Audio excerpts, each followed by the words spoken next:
Hey everybody, what's up? Welcome to Brain Flux Advanced. At this point, we're going to go through binomials.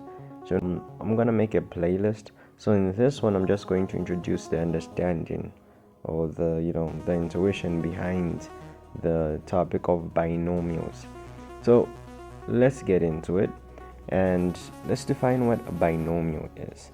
Well, in mathematics, you don't really need a perfect definition.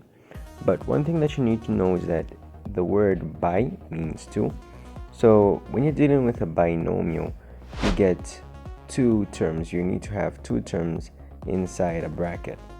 So let's say, for example, we have x plus y, and this is supposed to be raised to any power, be it 2, 3, 4, whatever power you can think of. That is a binomial. You have two terms, and then those two terms are all raised to the same power or something like that. Now, we can solve these binomials in different ways. So the first way, or the most common way, I would say, is by expansion. So now, let's say that we have x plus y raised to the power of 2. We know what this is equal to. This is the same as saying x plus y multiplied by x plus y. And then we'll just, expand this. So we know how we expand. That's going to be x times everything, y times everything in the second bracket. So that's x squared plus 2xy plus y squared, right? Exactly. So if you think about this like perfectly, now let's say they tell you to find x plus y, then all this is raised to the power of 3. Of course, you need to say x plus y times x plus y times x plus y. You see it, right? It's starting to get a bit tedious. No, it's just getting so long. Now imagine they tell you to say x plus y to the power of 10. I'm like, that's even longer. But the thing about math is that the underlying principle behind all mathematics is that we try to make things easier, because in mathematics you really have to be lazy. That's the reason why you see all your professors and teachers have pot bellies. Please don't tell them I said that. But anyway, that's the truth. The goal of mathematics isn't to make things more complex. It's a way of trying to explain very abstract and kind of like complex ideas that build up real-world scenarios in the simplest way possible. And one way is by pattern recognition. So here we can recognize a pattern. So here we have x plus y. If we look at the coefficients are just the numbers in front of the terms. That's going to be a 1 and a 1. But if we look at the expansion of x plus y raised to the power of 2, the coefficients is 1 to 1, right? So if we write 1 to 1, now if you look at this, if you said 1 plus 1, that would have given us a 2. Okay. From this logic, let's try to guess the coefficients for x plus y to the power of 3. So if we place a 1 here, and then we say 1 plus 2, that's a 3. 2 plus 1 is a 3. And here we have a 1. So those are our coefficients for this expression. Okay, let's also observe another pattern. And we're going to observe it from the expansion of x plus y raised to the power of 2.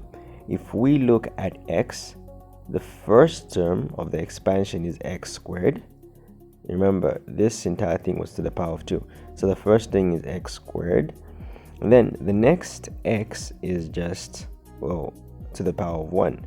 And then for the last term, it doesn't even have an x. So that means that's x to the power of 0.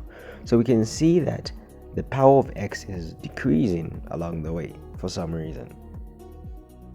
Okay, now look at the y. If we look at the first term, y, there's no y, so that means y is raised to the power of 0. We look at the second term, y is raised to the power of 1. And we look at the last term, y is raised to the power of 2. So that means that the powers of y are steadily increasing. So if we would apply this logic, it means that for the first variable the power decreases, then for the second variable the power increases. Now let's try to get x plus y to the power of 3. So we already know the coefficients, and that's 1, 3, 3, and 1. Now for the first term, our x is going to be raised to the power of 3, right? Then y to the power of 0. Then if we go for the 3, the second term, our x should be raised to the power of 2, and our y to the power of 1. So for the third term, our x is going to be raised to the power of 1. Then our y is going to be raised to the power of 2. And then for the last term, we know that our x should be to the power of 0, and our y should be raised to the power of 3.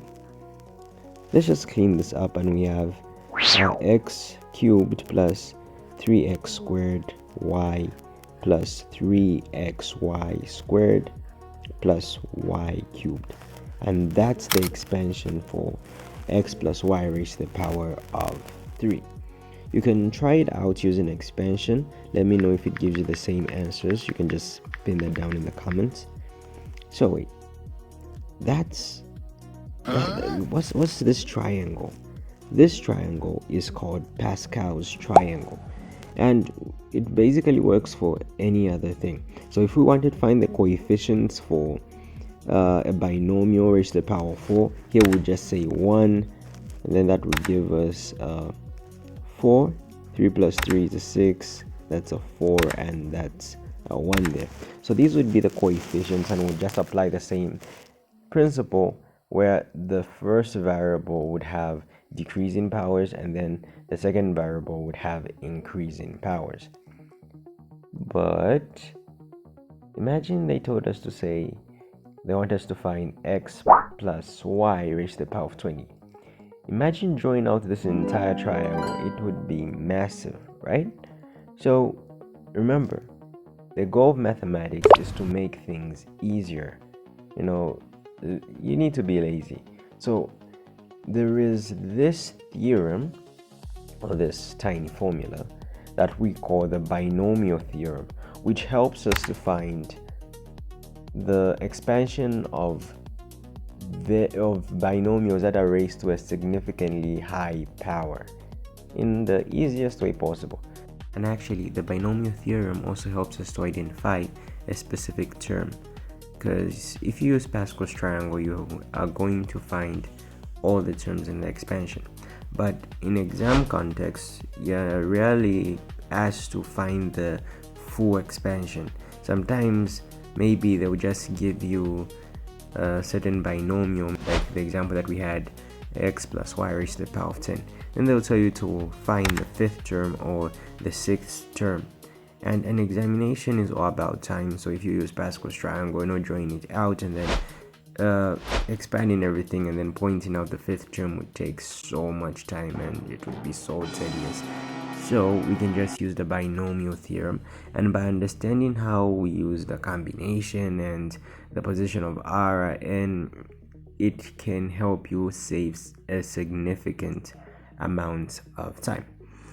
And yeah, I know you're probably like, dude, I did not understand a single thing you said there. But as I said, this is just an introductory video. It was just building your intuition towards why you should use the binomial theorem. So in the next video, I'm going to explain more about the binomial theorem, actually how we make the combination and everything, and we're going to go through some questions, problem solving. So make sure that you subscribe to the channel if you haven't already, and hit the notification bell so that you'll be notified when the video is out. Further, make sure that you share the channel with a friend, because it really helps the channel to grow more, and it actually encourages me to make more videos. Then I know I'm asking for a lot, just leave a like, and yeah, that's pretty much it. Till the next video, success through symmetry.